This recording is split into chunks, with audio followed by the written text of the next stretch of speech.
ఇప్పుడు ఈ రిలీజ్ చేసే ఏదైతే జాబ్స్ ఉన్నాయో, అన్ని జాబ్స్ కూడా ఇటు తెలంగాణ అంటే ఫస్ట్ ఆఫ్ ఆల్ మనం ఏపీ గురించి మాట్లాడదాం. సో, ఏపీలో ఇప్పటి వరకి కూడా చాలా వరకి అసంతృప్తితోటే ఉన్నారు. లైక్ జాబ్స్ ఎప్పుడు పడతాయో, అసలు మాకొస్తాయో లేదో, ఇన్ని రోజుల నుంచి ప్రిపేర్ అవుతున్నాం. అసలు ఈ నోటిఫికేషన్స్ అనేవి ఎప్పుడు వస్తాయని ఎదురు చూస్తున్న మంది కొంతమంది ఏంటంటే, ఇందాక మీరన్నట్టు 400 పోస్ట్‌లకి 4,00,000 మంది అప్లై చేస్తూ ఉన్నారు. అంటే వాళ్ళకి జాబ్స్ దొరకకనా? లేకపోతే ఎందుకు ఇలాంటి కన్‌ఫ్యూజన్? ఒక్క పోస్ట్ ఇప్పుడు మనం చాలా సందర్భాల్లో చూస్తూ ఉంటాం.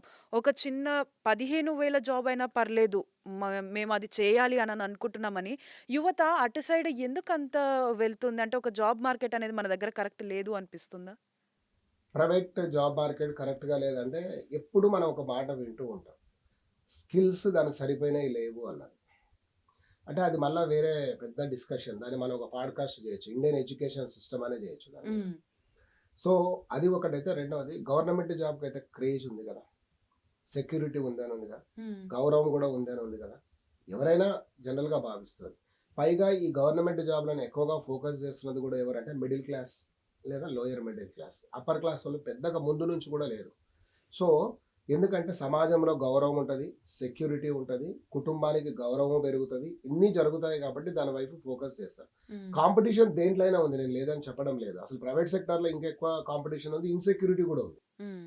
కాబట్టి దీనికి పోటీ పడడం పెద్ద తప్పు కాదు. చాలా మంది ప్రైవేట్ సెక్టార్‌లో కూడా జాబ్ చేస్తూ, మంచి పొజిషన్‌లో చేస్తూ, రిజైన్ చేసి వస్తున్న వాళ్ళని కూడా నేను చూసాను. నేను పేర్లు చెప్పడం బాగుండకపోయినా కొన్ని కేస్ స్టడీస్ మీకు చెప్తాను పేర్లు లేకుండా. హ్మ్. ఒక స్టూడెంట్ తను ఐఐఎంలో చేసి వచ్చిన వాళ్ళు నాకు తెలిసిన వాళ్ళు కనీసం ఒక ఇద్దరినైతే కోట్ చేస్తున్నాను నేను ఇక్కడ. వాళ్ళిద్దరూ ఐఐఎంలో ఎంబీఏ చేశారు అంటే మెరిట్ ఉన్నట్టే. మెరిట్.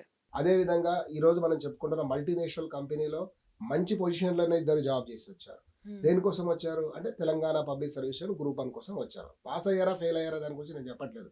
నిజానికి వాళ్ళిద్దరికీ రాలేదు వాస్తవంగా.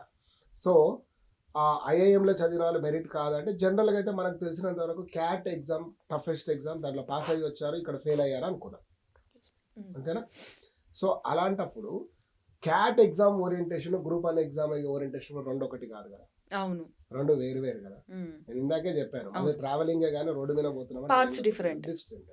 సో, అట్లా అంటే ఇప్పుడు వాళ్ళు ఆ మంచి పొజిషన్‌లో ఉండి కూడా దీనికోసం ఎందుకొచ్చారు? ప్రిపరేషన్ ఎందుకు చేశారు అంటే అది. మీరు సివిల్ సర్వీస్ కూడా ఎవ్రీ ఇయర్ చూడండి. ఎక్కడ కనిపిస్తుంటారు వీళ్ళందరూ? ఐఐటీయన్స్ ఎక్కువ ఐఐటీ. మంది. లేదా ఢిల్లీ యూనివర్సిటీ నుంచి గ్రాడ్యుయేషన్ చేసిన వాళ్ళు. అంటే మెరిట్ అనే వాళ్ళే వస్తున్నారు. హ్మ్. అంటే వాళ్ళకి ప్రైవేట్ సెక్టార్‌లో జాబ్ దొరకక కాదు. దొరుకుతది. అయినా ఇక్కడికి ఎందుకు వస్తున్నారంటే గౌరవం, హ్మ్. హోదా. అదే విధంగా సర్వీస్.